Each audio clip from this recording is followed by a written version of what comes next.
started Ishin-ryu, and then went to Goju-ryu. And surprisingly, you wouldn't think that the Chinese martial arts are similar. There are similar roots, but they tend to be much harder. I remember this. Right? Now, even that, which is a lot harder, you see how my hip moved. But it was much more linear and hard. Now, one of the things that they did, now surprisingly, is that the roots of Ishin-ryu karate and Goju karate, this white crane. Somewhere along the line, culturally, they sort of lost it, okay? And they don't do certain things. They think about strength and muscle and pounding on boards and stuff. Now, before I was an engineer, I'm an engineer by trade. I do this for fun. Before I was an engineer, when I went to college, I was a sociology and a psychology major. And how many people ever heard of a guy named C.G. Jung? J-U-N-G. Yeah, okay. He's a great, turn of the century, turn of the 1900s, I think late 1800s, 1920. He was one of the premier psychologists in the whole world, probably even more important than Freud. And he said, you know, if there's 100 people in the room, there's not 100 personalities. There's not 100 personalities. And he started to try and classify them, and he came up with like 4 major categories and some subcategories.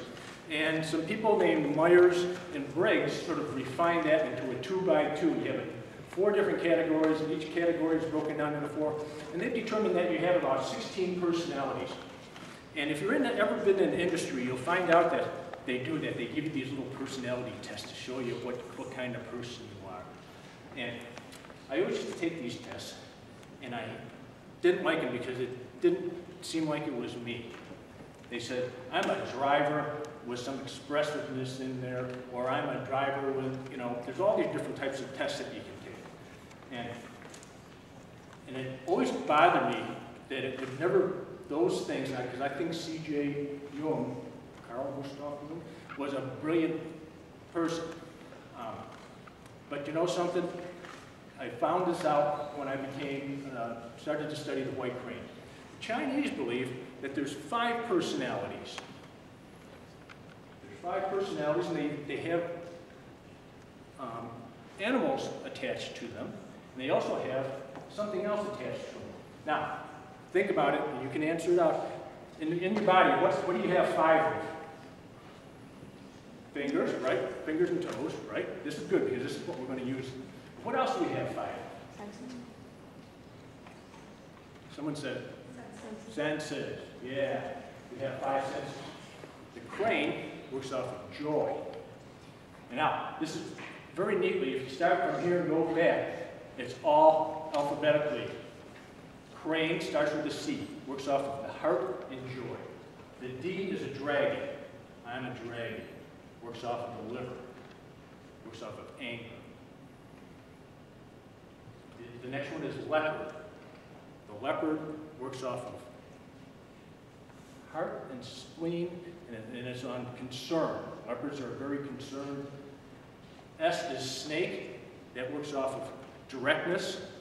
Works off of the that's the spleen. Leopard works off of lungs. The snake works off of the spleen. And then the last one is the tiger. So you got C for crane, D for dragon, L for leopard, S for snake, T for tiger. This works off of fear and communication. Now, each one works off of a different organ. You're sitting there going, okay, this is really strange and really weird. But you will find out that you have certain personalities. And I can sit there and look at you and talk to you a while, and we'll find out. Crane people are very laid back and sort of nice and easy, amiable. Dragons are real forward. They get mad, but then they get mad real easy, but they ask for forgiveness easily. Leopards are real analytical. I think they're better than everyone because they're brilliant. Snakes are all uptight drivers. They're the business leaders. Everything's got to be in their order. Tigers are the ones that are always joking around, always sitting there telling jokes, trying to be the life of the party. Okay? So, figure out what kind of personality are you? And then, let's put this one farther. How do you play because of your personality? Do certain things easier for you to play, or certain things more difficult for you to play? Think about that when you're doing it. I'm not going to tell you what you are. You sort of got to figure that out. But I'm just giving you one more way to figure out how you want to play and what motivates you to play. Now, the last thing I'm going to tell you about is, I've mentioned Bruce Lee before. He's a fantastic. His style was Wing Chun. He studied under Yip Man. And then he came to the United States and went way beyond his teaching. And he did some things. He was also a movie star. And his last movie, when it first came out in 1972, Enter the Dragon came out. It was a great movie. Except in order to make certain constraints on time, they chopped all the great stuff out. They kept all the action stuff in because Americans wanted to see all the action. But what they did is they chopped out, he had probably about 5 or 6 minutes of Taoist philosophy in there. Taoist philosophy. Now I'm going to tie this in with your dragon, your crane, your leopard. And one of the parts that they chopped out, and we found this out much later because it came out with a 25th anniversary rework on this. And they put all that original stuff back in. And he had this student that came up to him and he says, quick as you can, quick as you can. Throw a kick out. So the guy goes, okay, goes, and he goes, what was that? And he proceeds to slap this guy silly, just little slaps in the face. And the guy goes, give me a kick. That wasn't a kick. That was just a slappy kick. So the guy goes, okay. So he goes, and he goes to it again. He goes, I didn't say that was a better kick, but I didn't want you. He said emotional content. So the guy got mad and he goes, boom, and he tries to give him a kick hard. He goes, no, I said emotional content. I didn't say anger. I said emotional content.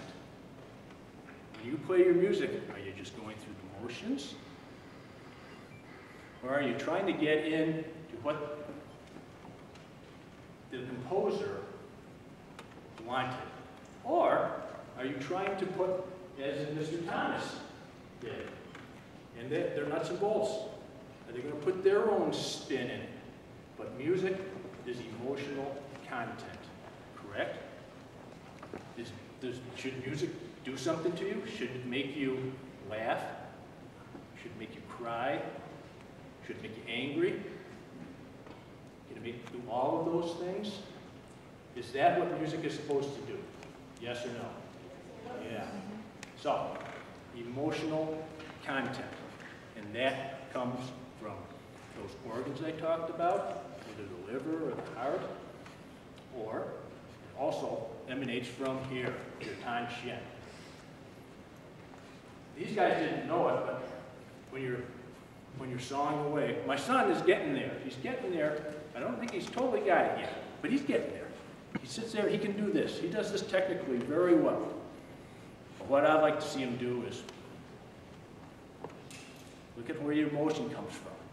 And does that make your bowing easier? Does that make your fingering easier?